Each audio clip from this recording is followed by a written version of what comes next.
Chemical kinetics. Chapter 13. In this chapter, we introduce rates of chemical reaction. Rate is related to time.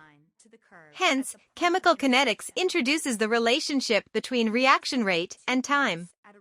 This is a lengthy chapter that involves calculations. In this chapter we introduce rate equation, the rate constant, that is, lowercase k, rate expressions, and order of the reaction, involving 1, 2 and 3 reactants.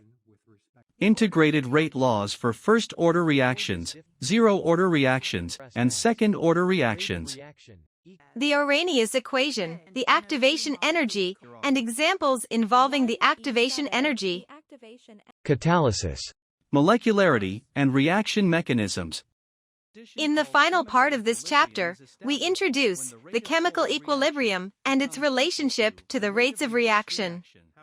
In this chapter, a new concept, called work out examples on all important topics, is offered. We recommend you work out these examples simultaneously on paper. This will be just like your personal tutor, guiding you through these important topics. Finally, practice the interactive questions at the end of the chapter before diving into homework questions.